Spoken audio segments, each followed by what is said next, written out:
The massive alien ships dropped out of hyperspace at the edge of the solar system like dark thunderclouds gathering before a storm. Admiral Kethver stood on the bridge of his flagship, the Eternal Dominion, watching the small blue planet that hung in the void ahead of them. His forearms moved across the control panels with practiced ease as he reviewed the intelligence reports one more time. The humans were a young species, barely 200 years into their industrial age and only recently achieving basic space travel. Their military consisted of a few patrol ships and mining vessels converted for defense. This would be another easy conquest for the Zephyrian Collective. "Deploy the standard formation," Kethver commanded his bridge crew. 300 warships began moving into position around the human star system, their dark hulls gleaming with the promise of destruction. Each ship was the size of a small city, armed with weapons that could crack planets and shields that had never been penetrated by primitive technology. The formation they took was designed for maximum psychological impact. Every species they had encountered before had taken one look at the assembled fleet and immediately began preparing surrender documents. "Sir, we are in position," reported his tactical officer, a younger Zephyrian whose scales still held the bright blue of youth.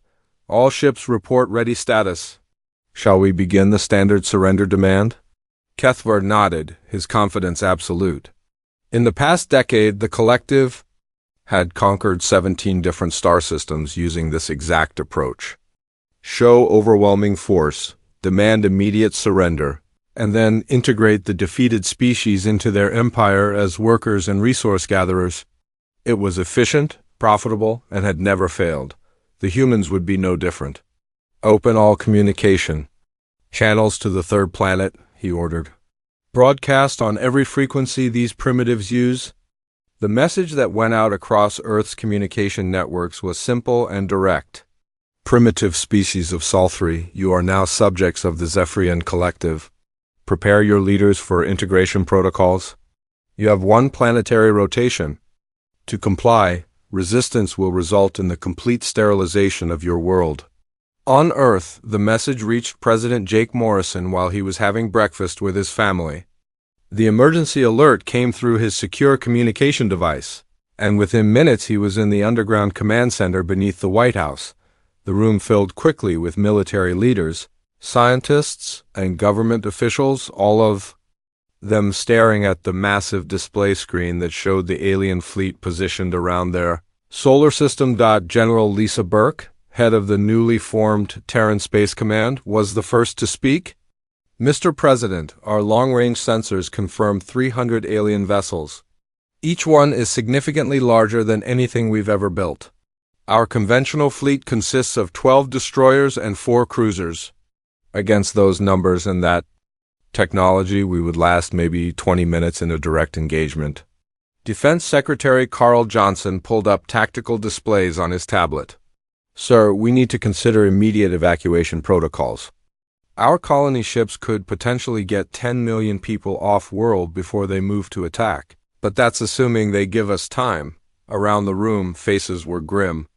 Earth's military had been designed to handle conflicts between human nations, not invasion by a technologically superior alien species. The ships they had built for patrol and exploration were toys compared to the massive dreadnoughts hanging in space above them. But President Morrison was looking at a figure sitting quietly in the corner of the room. Admiral Helen Pierce was a woman few people knew about, even in this room of high-security clearances. She was the director of the Deep Space Projects Division, a classified program that officially did not exist. While the rest of Earth's military had been focused on peaceful exploration and defense against human threats, Pierce had been preparing for this exact scenario. "Helen," Morrison said quietly, "is Project Shadowfall operational?" The room went silent. Most of the people present had never heard that name before, but the few who had understood its implications. Pierce stood slowly, her gray hair pulled back in a military style that spoke of decades of service. Her eyes held a hardness that came from making difficult decisions in the name of species survival. "The prototypes have been completed and tested." "Mr. President," she said in a voice that carried no emotion, We have 7 ships ready for deployment. But sir, you understand what activating them means. Once we deploy Shadowfall Fleet, there's no going back from this. The galaxy will see us very differently. Morrison looked around the room at the faces of his advisors. Some looked confused, others worried, and a few showed the recognition of people who had suspected such preparations might exist. Earth had spent centuries learning hard lessons about survival.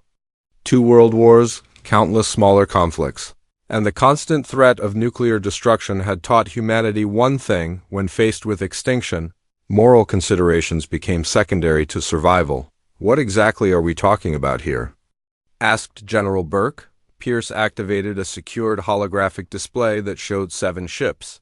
Unlike anything else in Earth's fleet, they were sleek, predatory shapes that seemed to absorb light rather than reflect it.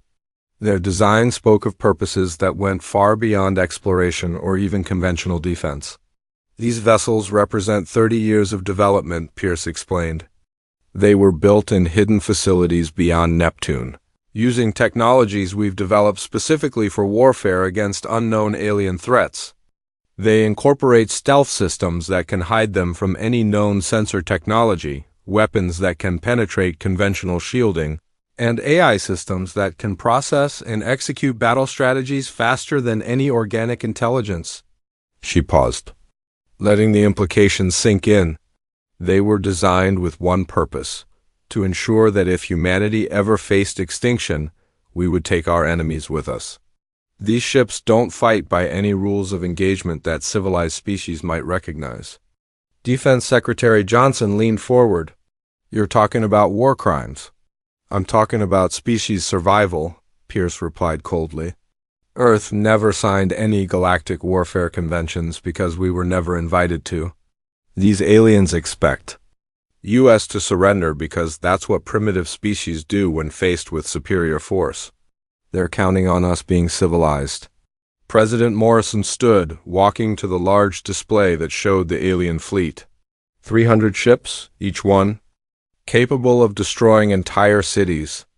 An invasion force that had conquered 17 other civilizations, a threat that would end human civilization unless stopped. Mr. President, General Burke said quietly, if we refuse to surrender, they'll destroy the planet. Morrison turned back to Admiral Pierce. Can 7 ships defeat 300? Pierce's smile was cold and calculating.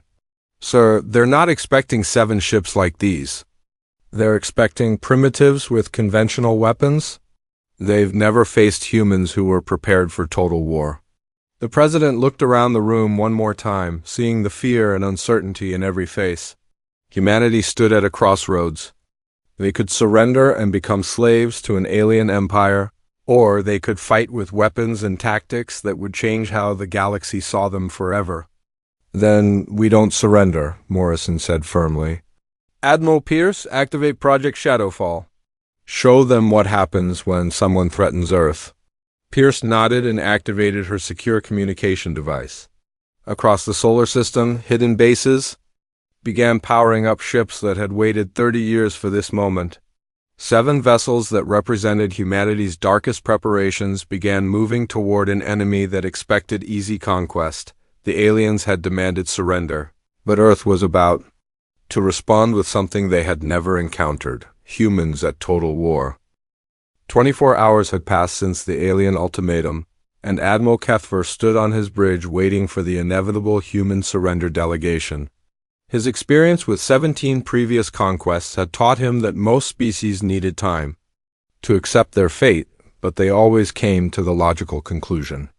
The humans would be no different. His tactical displays showed the primitive human fleet still hiding behind their moon, probably preparing white flags and surrender documents. Sir, his communications officer reported, we are detecting movement from the human vessels. 7 ships are separating from their main group. Kethver nodded with satisfaction. Probably their leadership coming to negotiate terms. Standard protocol allow them to approach, but keep weapons trained on them. But as the 7 human ships moved away from the moon's shadow, something felt wrong. These vessels were not broadcasting. surrender signals, or requesting safe passage for negotiations. Instead, they moved with a strange grace that seemed almost predatory. Their configuration was unlike anything in the Zephyrian intelligence reports about human technology. "Tactical officer," HFY commanded, "analyze those vessels. Why don't they match our intelligence data?" The younger Zephyrian worked frantically. At his console, his blue scales darkening with confusion. "Sir, these ships are using some form of stealth technology we cannot penetrate. Our sensors show them clearly one moment, then they partially fade from our instruments the next. This should be impossible for such a primitive species." The lead human vessel was designated USS Nightfall, though the Zephyrians did not yet know its name. Captain Roy Campbell stood on its bridge, looking out at the massive alien fleet that had come to enslave his species. Campbell was a veteran of Earth's most classified military programs, a man who had spent 20 years preparing for this exact moment. His ship and its 6 companions represented humanity's greatest secret, vessels, designed not for exploration or peaceful contact, but for total warfare against any threat to human survival. "All units, this is Nightfall Actual," Campbell spoke into his communication system. "Execute Shadowfall Protocol. Show these aliens what human engineering looks like when we stop playing nice." The 7 ships spread out in a formation that seemed random to alien eyes but followed tactical principles developed through centuries of human warfare. Each vessel was a masterpiece of military technology, built in facilities hidden beyond Neptune where no civilian eyes could see them.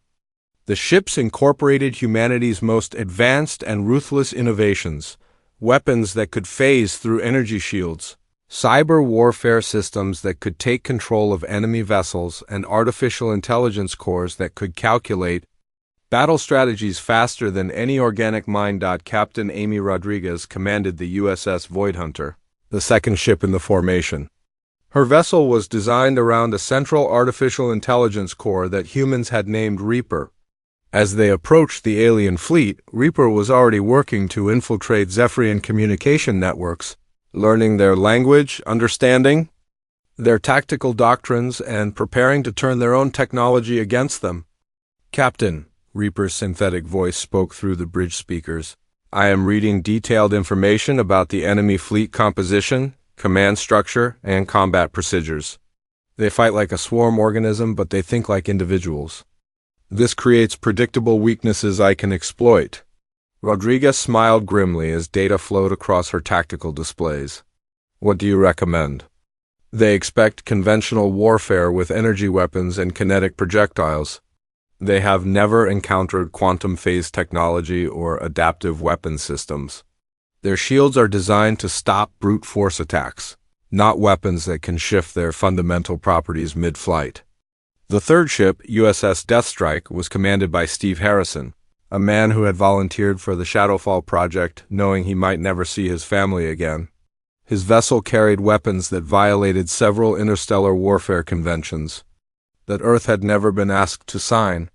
As they moved closer to the alien formation, Harrison powered up systems that had been tested only in the deepest reaches of space, where no one could witness their destructive capabilities. "All ships, remember why we're here," Harrison broadcast to his fellow captains. "They came to our home expecting slaves. They want to take our families, our children, our entire civilization. No mercy, no quarter, no hesitation." The 4th vessel, USS Shadowbane, was under the command of Captain Paul Turner.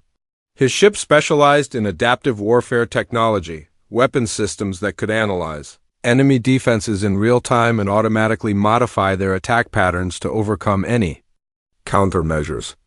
As the alien fleet maintained its threatening formation around Earth, Turner systems were already studying their shield frequencies and armor compositions. Commander Grace Kelly captained the 5th ship, USS Darkstar, which carried humanity's most controversial weapons. Her vessel was equipped with psychological warfare systems designed to affect alien nervous systems directly. The technology had been developed from captured alien artifacts found in deep space decades earlier, reversed engineered and weaponized by human scientists who understood that conventional tactics might not be enough against technologically superior Enemies. The sixth ship was USS Nemesis, commanded by Captain Rick Stone, a former Special Forces operative who had transitioned to space warfare when the Shadowfall project began. His vessel carried the most experimental weapons in the human arsenal, devices that could manipulate gravity, create artificial black holes, and even affect the flow of time in localized areas. The seventh and final ship was USS Phantom, under Captain Lisa Murphy, which served as the fleet's stealth coordinator and electronic warfare specialist. Her vessel could not only hide itself from enemy sensors, but could create false sensor readings that would confuse and misdirect hostile forces. The 7 ships approached the alien fleet. Admiral Kethver began to feel the first stirrings of unease. Communications, have the humans responded to our surrender demand? No, sir. These 7 vessels are maintaining radio silence. They are not requesting safe passage or attempting to open negotiations. Then what are they doing? The answer came in a transmission that reached every ship in the Zephyrian fleet simultaneously. Captain Campbell's voice, calm and controlled, spoke in perfect Zephyrian language that should have been impossible for humans to know. Zephyrian Collective Forces, this is Captain Campbell of the Terran Defense Fleet. You came to our system expecting easy conquest. You expected primitives who would surrender at the first show of force. You expected another species to add to your collection of slaves? Kethavar's 4 arms moved frantically across his controls. How do they know our language? How are they broadcasting on our secure frequencies? Campbell's voice continued, and now there was something cold and dangerous in his tone. Instead, you have found something your intelligence reports did not warn you about. You have found humans who have spent 30 years preparing for this exact moment. You have found a species that learned warfare through centuries of practice on each other. You have found predators who are very good at what they do. The 7 human ships suddenly vanished from Zephyrian sensors entirely, their stealth systems activating to full power. 300 alien vessels found themselves facing an enemy they could no longer see, track, or target. In the darkness of space, 7 human warships began to hunt. All stations, red alert, Admiral Kethver commanded, his confidence finally beginning to crack. These humans are not what we expected.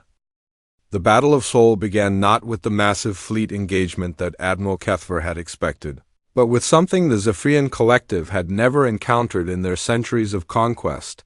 The USS Nightfall materialized directly behind, the alien flagship like a ghost stepping out of shadows. Captain Campbell had used his ship's advanced stealth systems to move completely undetected through the enemy formation, positioning himself for a killing blow against their command vessel. Fire quantum torpedoes, Campbell ordered his weapons officer, Lieutenant Don Cooper. Full spread, target their engine core and command sections. The weapons that launched from the Nightfall were unlike anything the Zephyrians had ever seen. Quantum torpedoes could phase in and out of normal space, allowing them to pass through energy shields and armor plating as if they did not exist. The Eternal Dominion's defensive systems had been designed to stop conventional energy weapons and kinetic projectiles, not weapons that could shift between dimensions. The torpedoes struck with devastating effect. Admiral Kethver was thrown from his command station as his flagship shuddered under impacts that should have been impossible. Emergency lights flashed across the bridge as hull breaches vented atmosphere into space. His tactical officer's scales had turned pale with shock. Impossible, Kethver roared as damage reports flooded in. How are they penetrating our shields? Our defensive screens should stop any primitive weapon. Captain Campbell's voice came through on an open communication channel, broadcast to every ship in the Zephyrian fleet.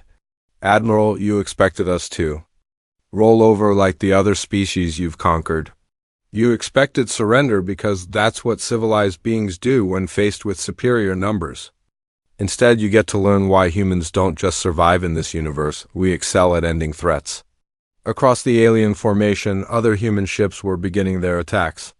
The USS Shadowbane under Captain Paul Turner demonstrated another terrifying aspect of human warfare technology. As Zephyrian vessels adjusted their shield frequencies to try to counter the quantum torpedoes, Turner's weapon systems automatically shifted to dark matter charges. When the aliens adapted to those, his ship switched to gravitational disruptors. The human vessel stayed one step ahead of every countermeasure, its artificial intelligence predicting and countering enemy responses faster than organic minds could process. "Sir," Turner's tactical officer reported, "the enemy is trying to coordinate their defensive modifications across the fleet. Should I maintain current weapon cycling?" Turner watched as alien ships attempted to share shield frequency data with each other. "No, switch to random pattern generation. Let their computers try to figure out weapons that change faster than they can adapt." 3 Zephyrian cruisers exploded in rapid succession as Turner's weapons found gaps in their defenses. Each ship died differently, one torn apart by gravitational forces, another consumed by dark matter reactions, the third simply vaporized by weapons that no longer existed by the time the debris finished spreading, but it was Commander Grace Kelly aboard the USS Darkstar who delivered the most psychologically devastating attack. Her ship had spent the opening minutes of battle analyzing Zephyrian brain patterns through their communication systems. Now Kelly activated weapons that did not target ships or technology, but the minds of the beings inside them, specific frequencies, began broadcasting from the Darkstar, signals that triggered panic responses in the alien nervous system. Across the Zephyrian fleet, crew members began experiencing overwhelming fear and disorientation. Officers who had served in dozens of battles found themselves unable to think clearly. Ship commanders started making random, contradictory orders, as their ability to process tactical information collapsed. "This is Commander Victor of the cruiser Dark Wing," came a panicked transmission across Zephyrian communication channels. "Something is wrong with my bridge crew. They are experiencing some form of mental attack. Request immediate medical assistance." Similar calls for help flooded the alien communication networks as the psychological warfare took effect. Ships broke. Formation as discipline collapsed. Several vessels collided with each other as their crews became too disoriented to maintain proper navigation. The orderly battle line that the Zephyrians had maintained for centuries of conquest dissolved into chaos. Captain Rick Stone of the USS Nemesis took advantage of the confusion to demonstrate humanity's most exotic weapons. His ship targeted a cluster of alien destroyers that were trying to regroup, then fired a single projectile that seemed almost too small to be dangerous. The device created a localized gravity well that pulled the enemy ships together, crushing their hulls against each other before exploding in a burst of energy that left nothing but scattered debris. "All enemy vessels, this is Captain Stone," he broadcast on their emergency frequencies. "You came here expecting to fight primitives with simple weapons. Instead, you're facing humans who have spent centuries perfecting the art of killing each other. We brought those skills to space, and we are very good at what we do." The USS Voidhunter, commanded by Captain Amy Rodriguez, had been using its artificial intelligence to infiltrate Zephyrian computer systems throughout the battle. Now Reaper announced that it had gained access to their fleet coordination networks. "Captain," the AI reported, "I have control of their tactical data sharing system. I can feed them false information about our positions and capabilities." Rodriguez grinned. "Do it. Make them think we have twice as many ships as we actually do." Suddenly, Zephyrian sensors began showing human vessels that did not exist. Phantom ships that appeared on their displays but could not be targeted. Alien. Captains found themselves shooting at empty space while real human ships struck from directions their instruments said were clear. The psychological effect was devastating, an enemy they could not see, could not track, and could not predict. Admiral Kethfer watched his carefully organized fleet fall apart around him.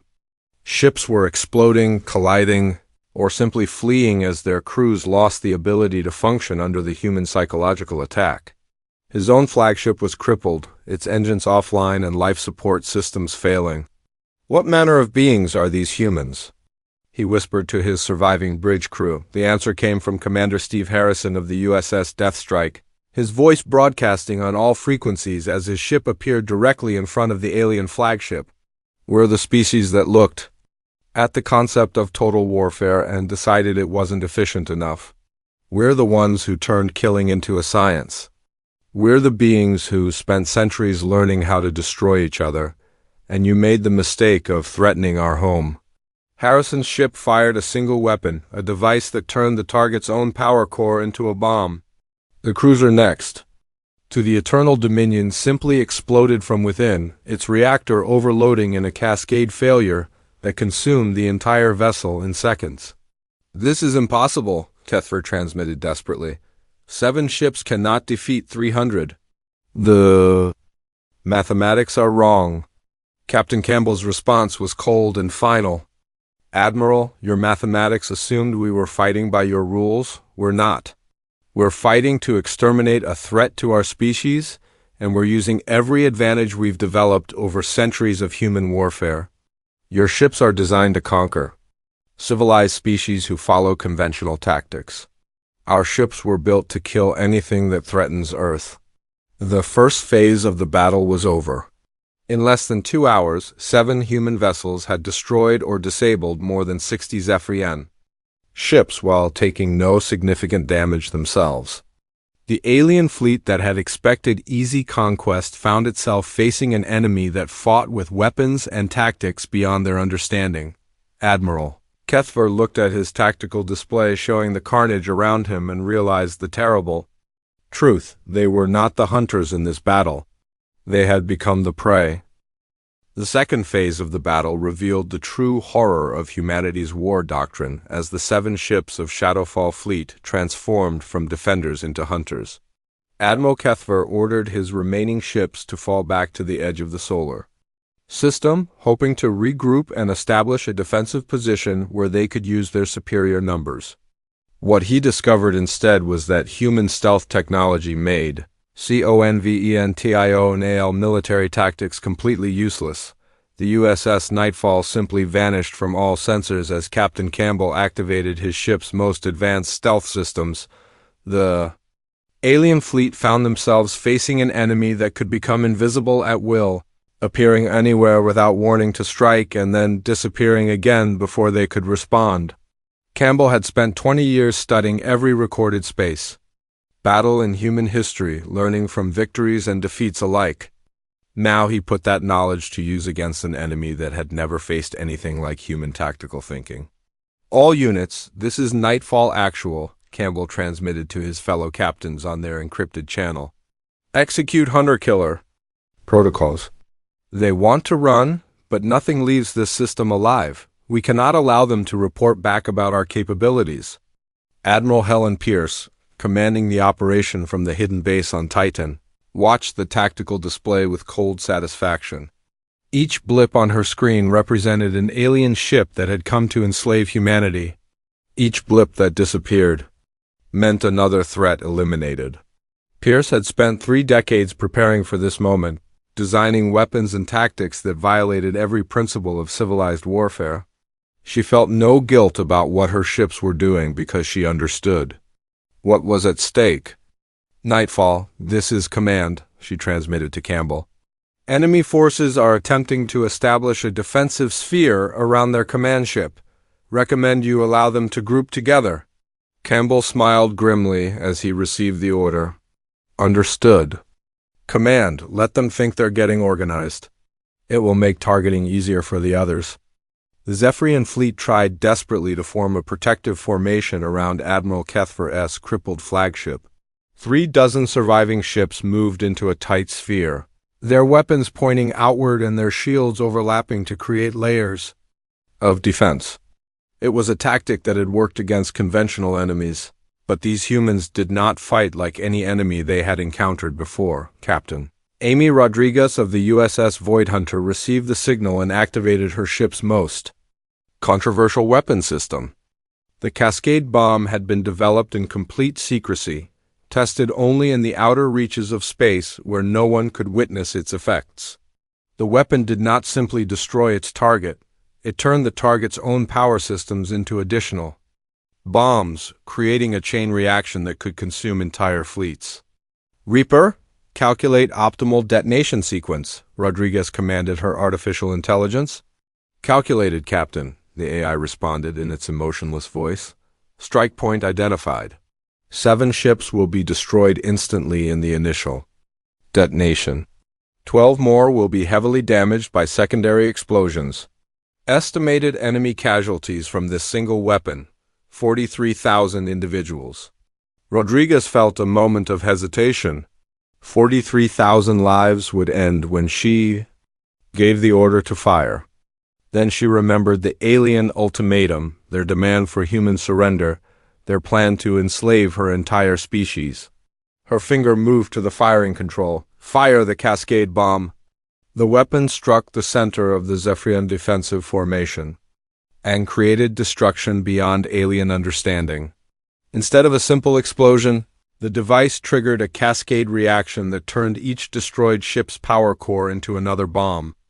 The alien vessels that had grouped together for mutual protection became fuel for a chain of explosions that consumed nearly a quarter of their remaining fleet in less than 30 seconds. Admiral HFY watched in horror as his carefully organized battle group simply ceased to exist. Ships that had served the collective for decades, crews that had conquered dozens of worlds, all reduced to expanding clouds of superheated gas and twisted metal. The formation he had thought would protect them had instead made the destruction more complete. What manner of warfare is this? He transmitted desperately to any ship that could still receive communications. They fight like demons, not civilized beings. The answer came from Commander Steve Harrison of the USS Deathstrike as his ship materialized directly above the alien flagship. Admiral, we fight like humans who have been threatened with extinction. Your species made the mistake of thinking we would follow your rules of engagement. We don't follow any rules when our survival is at stake. Harrison's ship had been moving through the alien formation like a shark among fish, striking targets of opportunity and disappearing before return fire could be coordinated. His weapon systems were designed for close-range assassination of enemy command vessels, and he had been saving the alien flagship for last. Sir, his tactical officer reported, the enemy command ship is heavily damaged but still operational. Their shields are down and their weapons are offline? Harrison studied the crippled alien vessel through his targeting systems. Inside that ship was the mind that had planned the enslavement of humanity, the being who had demanded their surrender and threatened their extinction. A civilized captain might have offered terms, might have shown mercy to a defeated enemy. Target their life support systems, Harrison ordered. Make it slow. The USS Phantom, under Captain Lisa Murphy, had been using its electronic warfare capabilities to listen to alien communications throughout the battle. What she heard was the sound of a military force falling apart. Officers were abandoning their posts, ship commanders were contradicting each other's orders, and panic was spreading through the remaining vessels like a virus. Captain, her communications officer reported, we're intercepting surrender transmissions from multiple enemy vessels. They're asking for terms. Murphy's expression remained cold. Ignore them. We're not taking prisoners today.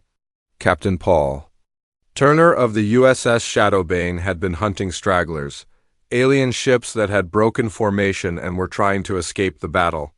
His vessel's adaptive weapons made short work of ships that were designed to fight in coordinated groups. Without the support of their fleet, individual Zephyrian vessels were helpless against human technology and tactics. This is Turner to all units, he broadcast on the Human Tactical Channel. I count 15 enemy ships attempting to flee toward the outer system, moving to intercept. Captain Rick Stone of the USS Nemesis was already in position. His ship appeared directly in the path of the fleeing aliens, weapons charged and ready. This is Stone, I have them. No one gets away. The gravity weapons on Stone's ship created invisible walls of crushing force that no ship could pass through. Alien vessels that tried to escape found themselves trapped, their hulls slowly compressed until they imploded under forces that turned matter itself into a weapon. Commander Grace Kelly of the USS Darkstar continued her psychological warfare, broadcasting frequencies that made it impossible for alien crews to function. Ships drifted helplessly as their crews became too disoriented to operate basic systems. Some vessels simply shut down as their operators became unable to distinguish Reality from nightmare, Admiral Kethver, watching his fleet die around him, sent out a final desperate transmission. Human vessels, we yield. We surrender unconditionally. Please show mercy. Captain Campbell's response came from the USS Nightfall as it appeared one final time, weapons trained on the alien flagship. Admiral, mercy is what you show to those who never threatened you. You came here expecting slaves and found predators instead. This is what happens when you hunt humans. The final phase of the Battle of Seoul lasted only 6 hours, but its implications would reshape galactic politics for centuries to come. The remaining Zephyrian ships, fewer than 50 from their original fleet of 300, found themselves completely outmatched by 7 human vessels that fought with a combination of technological superiority and tactical ruthlessness that defied every principle of civilized warfare they had ever known. Admiral Kethver sat in his command chair aboard the crippled Eternal Dominion, watching his tactical display show the systematic destruction of his fleet. Ship after ship winked out of existence as the human hunters moved through their formation like death itself. His forearms trembled as he reached for his communication controls, knowing that what he was about to do would mark him as a coward. In Zephyrian history, attention human vessels, he transmitted on all frequencies, his voice breaking with desperation. This is Admiral Kethver of the Zephyrian Collective.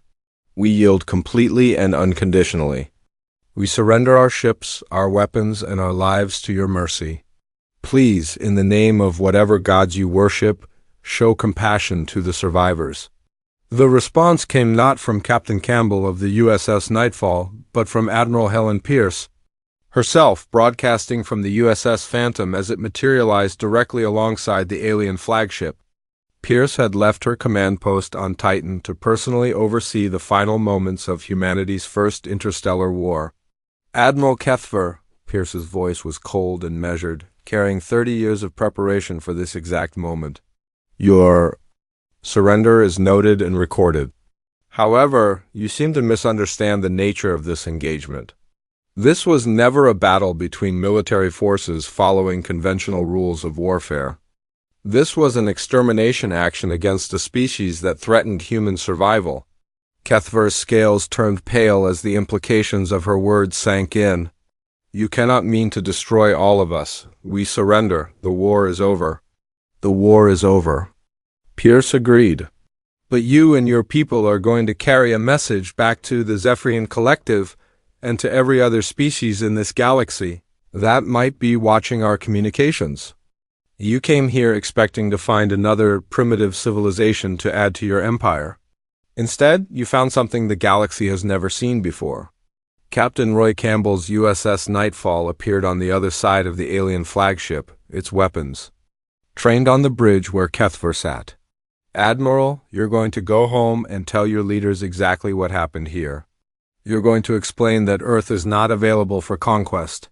Humanity is not available for enslavement. We are not the peaceful explorers your intelligence report suggested. Captain Paul Turner of the USS Shadowbane moved his ship into position near the remaining Zephyrian vessels, his adaptive weapons cycling through different configurations. As a demonstration of human technological superiority, you're going to tell them that we are something much more dangerous than they expected. We are survivors who learn to fight in the darkness between stars, and we are very good at what we do. The message that the surviving Zephyrians would carry home was being broadcast simultaneously to every inhabited system within 50 light-years of Earth. Captain Amy Rodriguez had used the Void Hunters AI systems to hack into the galactic communication network, ensuring that every civilization in the local region would witness humanity's response to the invasion threat. This is Admiral Helen Pierce of the Terran Defense Fleet, broadcasting to all species within reception range of this transmission, she announced. Today, the Zephyrian Collective came to our solar system with 300 warships and an ultimatum, demanding our immediate surrender and submission to their empire. The tactical displays on alien vessels throughout the galaxy showed the aftermath of the battle, debris fields where proud Zephyrian ships had once been, the few surviving vessels limping away from Earth's vicinity, and 7 human ships that had somehow defeated a force 20 times their size. We rejected their ultimatum, Pierce continued. Earth bows to no one. Humanity serves no master except ourselves. We have proven today that our species doesn't just survive when faced with extinction. We thrive in the face of overwhelming odds. We adapt, we innovate, and we destroy anything that threatens our existence. Captain Steve Harrison of the USS Deathstrike transmitted detailed sensor readings of human weapons capabilities to the fleeing Zephyrian ships, ensuring they would have evidence of what they had faced. Take this data back to your leaders. Show them what happens when someone threatens our families, our children, our way of life. Show them what human warfare looks like when we stop pretending to be civilized. Admiral Keffer watched the tactical data flowing into his ship's computers, weapons that could phase through shields, artificial intelligences that could think faster than organic minds, stealth systems that made ships invisible and psychological, warfare techniques that could drive entire crews insane. It was technology that should not have existed on a world that had barely achieved interstellar travel. How? He whispered. How do you possess such advanced weapons? Your species has been in space for less than a century. Captain Campbell answered, from the bridge of the Nightfall. Admiral, we've been preparing for this moment for 30 years. While the rest of humanity explored space and built colonies, some of us were asking a different question. What happens when we meet something hostile? What happens when peaceful contact fails? What happens when someone comes to our home with conquest on their mind? Commander Grace Kelly of the USS Dark Star added her own chilling contribution to the message. We studied every war in human history. We learned from every victory and every defeat. We took the lessons of centuries of human warfare and brought them to space. Then we waited for someone to make the mistake of threatening us. The psychological profiles that Kelly's ship had compiled during the battle were also being transmitted to the fleeing aliens. Detailed analyses of how human warfare differed from anything the galaxy had seen before. The data showed a species that had turned violence into an art form, that had learned to fight with tools, tactics, and technologies that civilized species would never develop. President Jake Morrison addressed the world that evening. His words, carried by every communication system on Earth and broadcast to human colonies throughout known space. Citizens of Earth and all human settlements, today we proved that our species will never bow to tyranny. We showed the galaxy that humanity doesn't just survive, we prosper in the face of extinction. The 7 ships of Shadowfall Fleet returned to their hidden bases beyond Neptune, their existence once again classified, their crews sworn to secrecy about the weapons and tactics they had employed. But across the galaxy, the message was spreading through every diplomatic channel and intelligence network. Humanity had arrived among the stars, and they had not come as SUPPLICANTS. In the months that followed, no alien fleet approached Earth's solar system.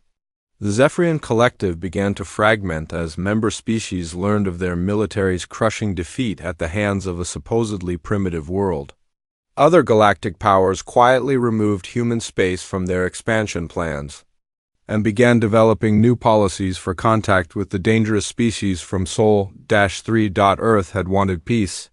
But when forced to choose between surrender and war, humanity had chosen to become something the galaxy had never encountered before, a species that had turned warfare itself into their greatest evolutionary advantage. The age of human expansion had begun, and the universe would never be the same.